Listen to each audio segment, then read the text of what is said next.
how to manage career and family without compromising either, we have none other than a trailblazer herself. She has risen to the very top in a traditionally male-dominated bastion of investment banking. Can I please invite Ms. Aisha de Sequeira, co-country head and head of investment banking, Morgan Stanley. A big round of applause, please. So I grew up in Goa and had just a wonderful childhood. Simple life, but I think one of the things I got out of that childhood was just a deep rooting and a sense of belonging that has really helped me as I've moved and done different things with my life. This was the time when we had an Indian woman prime minister. But everywhere I looked, when I looked at business establishments, the one thing I would see on the door is Business X and Sons. And as a young kid, that really bothered me. And I said to my parents, why doesn't it say Business X and Kids?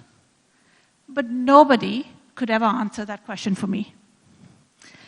So one of the things that sort of I took for myself was that it's important to chart your own course, to not have people's perspectives determine what you are going to do with your life. I was a complete news junkie, and I continue to be one. The BBC, I'm going to date myself a little bit here, but the BBC was something that kept me company actually most evenings. I just loved the news. And through that, and through what my parents gave us, I had a global perspective and a global view. And one of the things and one of the decisions I made very early in my life was that I was going to go out of a very comfortable life and go to a place where I was going to stand independently and make a name for myself, where nobody knew me or my family. And I decided to go to the US to go to business school. And one of the things I was extremely fortunate about was to work at an organization and in an industry that was dynamic, that expanded my horizons, that gave me a level of self-confidence and belief that I would never have imagined had I not taken that step.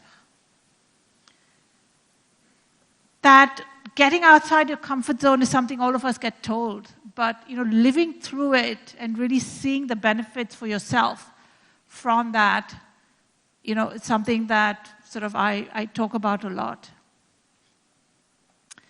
I was in New York in banking for many years, and the organization I joined then, Morgan Stanley, interestingly, is still the place I'm at, 24 years later. Many years later, I was asked, as Morgan Stanley was thinking about exiting a joint venture in India, whether again I would go outside my comfort zone and come here to reestablish our business here. And again, I said yes. And this was the time when there were lots of other changes happening in my life. I had just gotten married, and literally within a period of 3 years, I would have had 3 kids under 2, because my younger 2 kids are identical twin boys. So 3 boys under 2. So I went from being single and happy to being married with 3 kids under 2 and still happy, but overwhelmed in so many different ways. And everybody around me was telling me, Aisha, this is the time to take some time off. You've spent so much time on your career. This is the time to take time off and focus on your life. And again, to my core, I felt that there should be a way to pull this together. It was not going to be perfect. It was not going to be without compromise. But it was something that was going to work for me. And that was ultimately the barometer upon which I was going to look at this.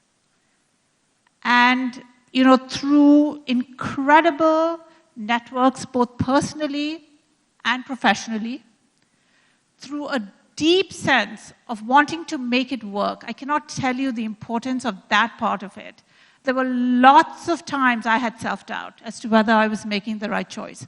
I absolutely loved being a mom, and I absolutely loved my career. And I wanted to find a way to see whether there's a way to, keep both going. And one of the things that, as I reflect on my journey, where I think I could have done better, is focus on myself. Even the title of today's discussion is balancing work and balancing family. It does not talk about you in this whole equation. And I think that part of it, which is we are critically important in this whole equation, but as we are laden with guilt, as we are trying to make everything else work, sometimes we let ourselves not be the priority that we should be. So I feel it's one of the things that I think women and our foreparents and our grandparents and of generations have learned to deal with is to juggle. We know how to build relationships. We know how to move things forward. We know how to connect to people. And as we become more senior within our organizations, those are the skills that are absolutely critical for success. How do you build a team? How do you get the organization to grow? How do you build networks? How do you build allegiances? This comes naturally to us. And I think what we need to do as women is we need to stop and not have as much self-doubt.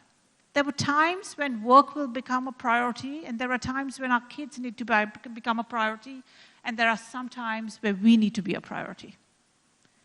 And my view is this is clearly something that we're all learning, and it's a continuum. There's no easy answer. I think personal, professional, family networks, marrying the right guy, I think is absolutely critical to getting this done. If that's what you want to do.